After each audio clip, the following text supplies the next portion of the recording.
Hello, everybody. How are you doing? I usually don't go live this early, but I have some friendly channels that I watch and follow and talk to occasionally, and stuff that are going to go live later tonight. So I didn't want to try to go live at about 8 or 9 when they're going to be going live at, I believe it's 9:30. Jeff, and I'll tag him in my comments.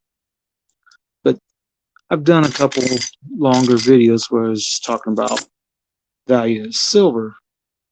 It'll go live sometime next week, and how to look at what is the true value of silver. And then I made mention of another video of how I've slowed down buying US junk silver like this because the price right now is kind of high. That'll go live too. And every once in a while, get lucky and you find this in your change. 1944 wheat penny.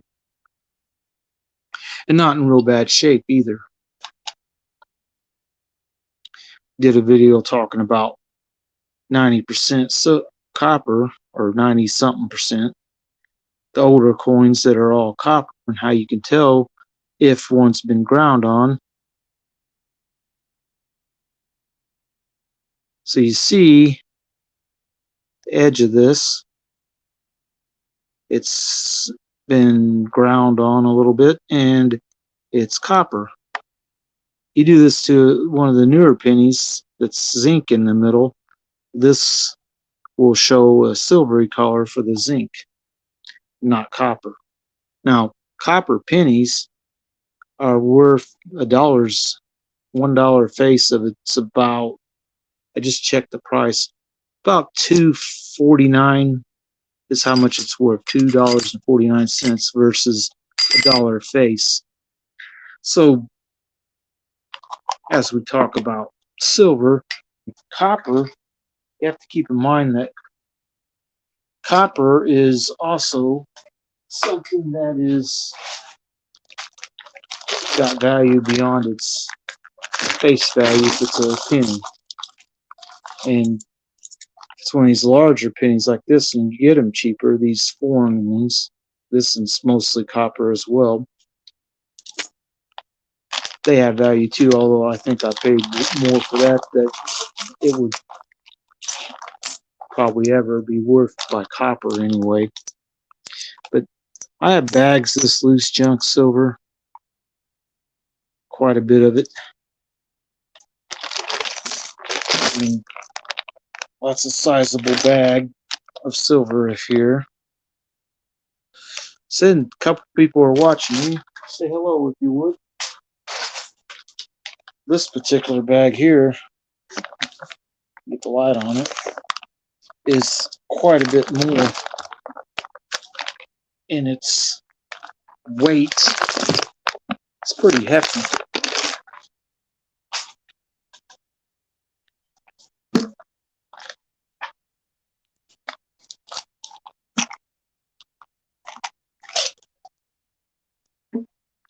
Then I have all these silver dollars.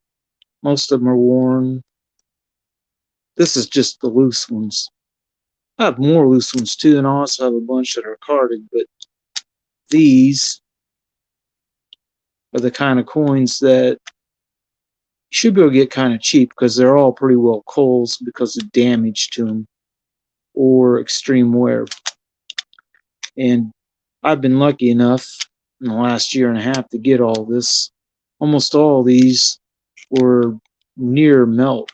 So if you can buy silver dollars near melt, you're not doing too bad.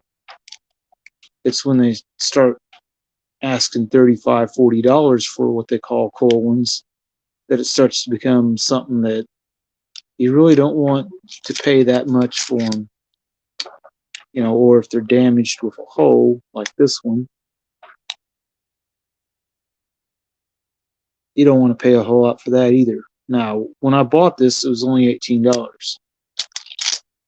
I didn't think that was too bad for a 1921 Morgan dollar. It's got a hole in it. you know, $22, $23, and then, well, I don't know if I'd buy it. Well, maybe I would buy it. That's, you know, the question for you to answer on your own if you're buying this kind of stuff. Now, I did have a video that I thought was kind of important when I was talking about replica coins. This isn't replica, but it's pretty dirty and worn out. 1906 Barber or Denver Mint. Denver Mint, I believe, opened in 1905 for making coins. So this is one of the earliest coins they made. Earlier coins, anyway. But half dollars, I kind of like. Sometimes the online bullion companies will charge you more for a dollar's worth of half dollars than what they will for quarters or dimes, which is a little bit counter to what you'd expect to pay for fractional silver. Usually the smaller fractions, and in gold as well, cost more than buying 1 ounce at a time. But that doesn't really apply to junk silver because there's no 1 ounce junk 90% silver coins, or at least not US made. Now there are some foreign proofs that were made like in Bermuda or made for Bermuda that are sterling that are over 1 ounce, but it's not 1 ounce on the nose. You know, so that's the thing I think. Can't really buy that kind of silver in US 90%. You can't get 1 ounce, one coin. It has to be a combination. Now, if you don't know what the combination is, I've covered this before, but I will tell you again. And I'll just show you what you need to have to get about 1 ounce of silver.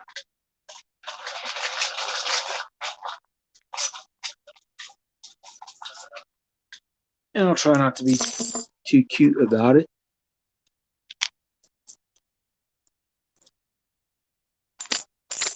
There's the dollar's face. I gotta grab a couple more.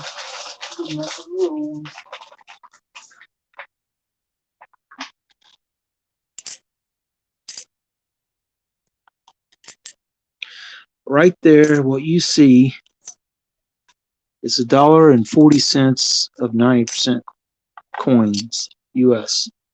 This is about 1 ounce. Each point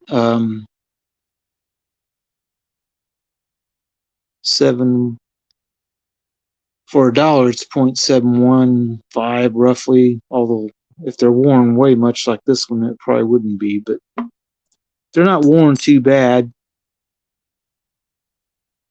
Every dollar's face, this is about almost 3/4 of a little under 3/4 of silver,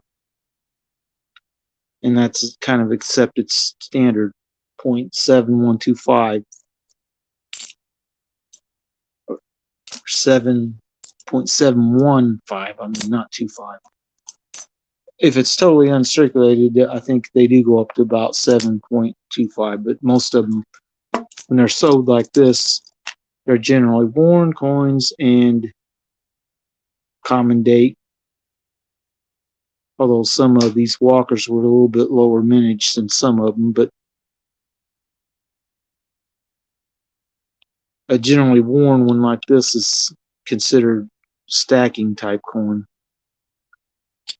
For this to be collectible, it's got to be high mint state.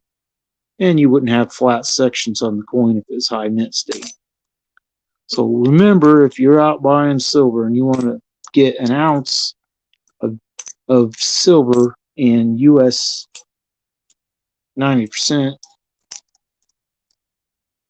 you have to have $1.40. What would this cost you today? Well, I was just at my coin shop the other day, yesterday.